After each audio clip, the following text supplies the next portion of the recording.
Yes, although I would argue, now I don't know anything about algorithmic analysis of license plates for purposes of that, but I would argue that the efficiency of the value of the algorithm should affect our judgments of those things. So imagine two programs, one of which, both of them evaluate license plates, every license plate that goes by. They're not looking, only at the black people's license plates or only at the Muslims' license plates, right? Or they're looking at every license plate goes by, and they're, analyzing something, right? And one of them is identifying people who are actually legitimately of interest to law enforcement for one reason or another.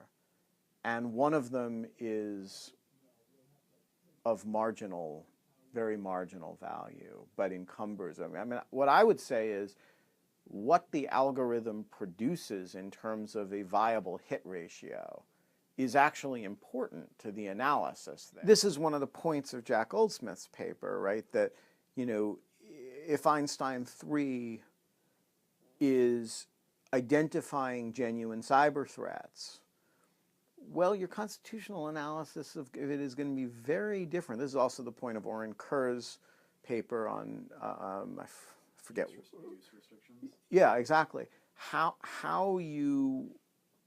the system, the data mining system performs affects whether you think it's reasonable or not. And so, most people don't like going through airport security. But it's interesting, the thing that bothers people about airline security isn't actually that there's an elaborate data mining algorithm when you show up, right? What people don't like is, TSA, going through and taking your liquids away, being,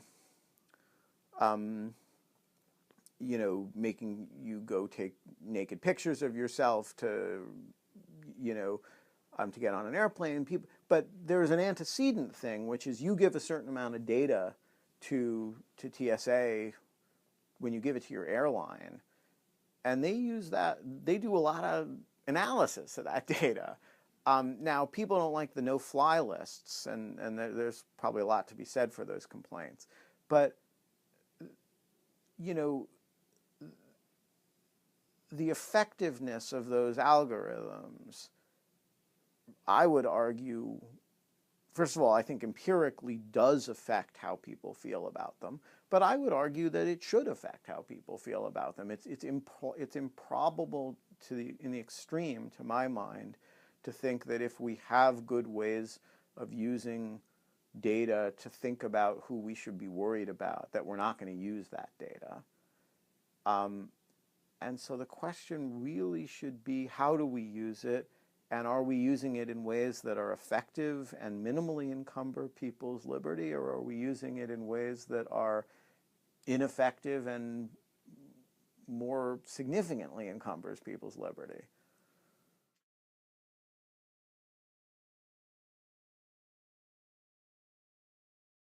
Yeah, I think that's right. I mean, I think people have a visceral sense that, and the fiction that this is a trespass when you touch the right is a kind of a silly fiction. But I do think you have a pretty broad consensus among the justices that, following somebody around for a month electronically is much more like going into their house than it is like casually interacting with somebody in a public place. And, that does strike me as a significant, it leaves all the big questions unanswered, but it does strike me as reflecting some sense of a limit, that that there is a limit, though it doesn't really answer what it is or where it is.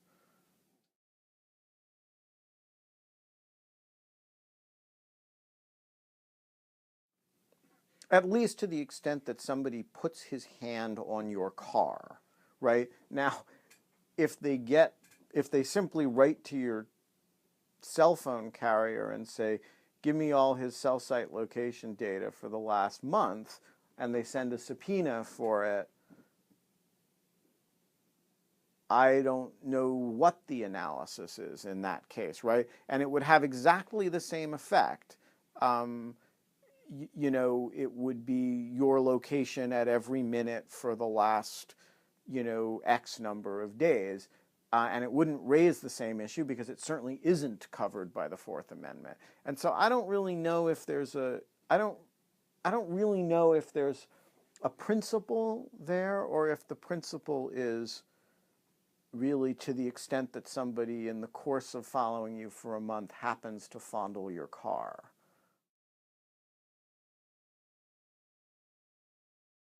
I think of this as an area where the total amount that the Supreme Court is likely to be able to contribute usefully is small. Not zero, but small. And this case is a very good example of that. So what they said was, you know, if you put a device on someone's car, and that device follows the person for a really long time, well, that's a search for purposes of the Fourth Amendment. It doesn't answer the question, well, so what if you do it without touching their car?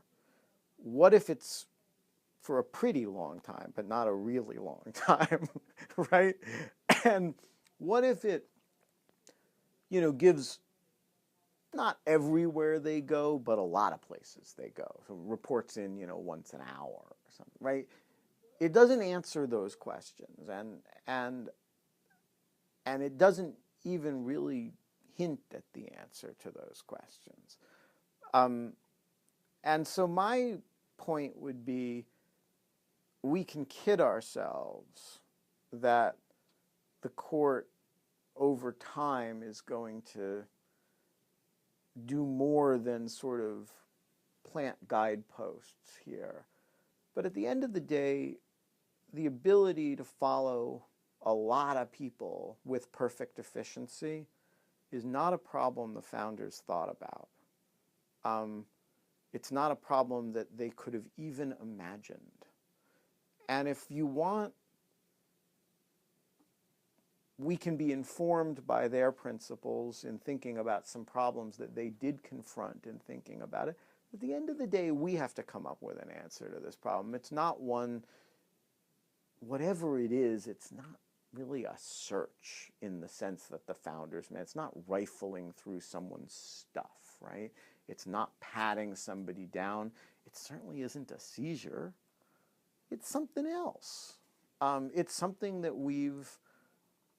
it's a problem that has arisen in the life of the nation in our lifetimes, not in theirs.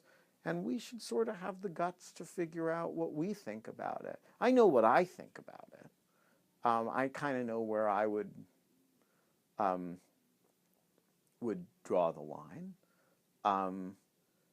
But I don't think that, I don't kid myself for a minute that my views of it should govern everybody else, or that large numbers of people would necessarily agree with my views. And I think that this is really a place where a concerted legislative process probably makes a lot of sense.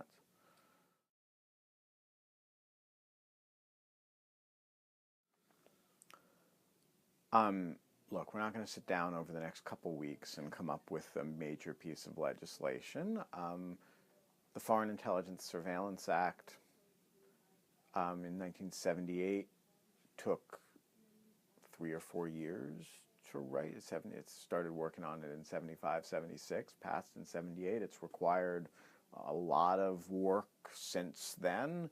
Title III of the 1968 wiretapping bill, similar. It took a long time. It took a lot of work. It's had to be updated at various times. I mean, you know, so these are not pieces of legislation that, you know, spring full blown out of Zeus's head, and they're processes, and there has been for the last several years a pretty significant legislative effort on geolocational privacy issues, among other things, and you know what's called ECBA reform.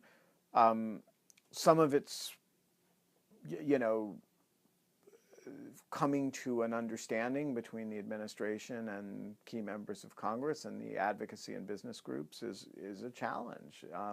But I think that's ultimately a more promising way to structure the discussion than a whole lot of isolated pieces of legislation, of litigation. And I don't doubt that you could do it in a litigation framework. I just think it's a suboptimal way to do it. Yeah, and all the constraints that you describe as a matter of constraint on the discussion are real. That's what makes it hard. So It should make it hard, by the way. They're real issues.